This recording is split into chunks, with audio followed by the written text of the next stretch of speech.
या बातमीचे प्रायोजक आहेत सोलापूर का सोलरवाला, solar energy for your home and business, near KK readymade, 7 रस्ता, सोलापूर.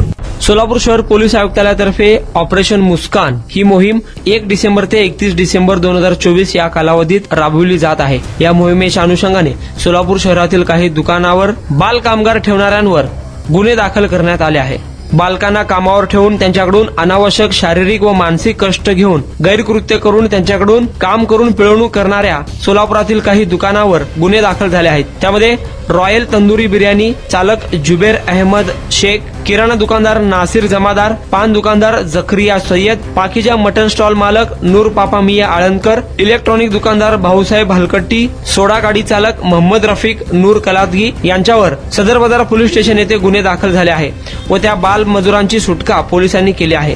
ऑपरेशन मुस्कान अंतर्गत एकूण 42 बेपत्ता महिला, अल्पवयीन लहान मुली 6, मुले 5 यांचा शोध ऑपरेशन मुस्कान पथकाने लावला आहे. 8 अल्पवयीन भीक मागणाऱ्या मुलांची सुटका देखील करण्यात आली आहे व 122 बाल कामगार यांना बाल कल्याण समितीसमोर दाखल करण्यात आले आहे. सदरची कारवाई पोलीस आयुक्त एम राजकुमार यांच्या मार्गदर्शनाखाली पोलीस उपायुक्त अजित बोराडे, सहाय्यक पोलीस आयुक्त राजन माने, पोलीस उपायुक्त डॉक्टर दीपाली काळे, पोलीस निरीक्षक महादेव राऊत, महिला पोलीस सब इन्स्पेक्टर संजीवनी वट्टे, अश्विनी काळे, राजेंद्र बनगर, अलका शिपुरे, अब्दुल सत्तार पटेल, अकिला नदाफ, क्रांती कांबळे आदींनी केली आहे.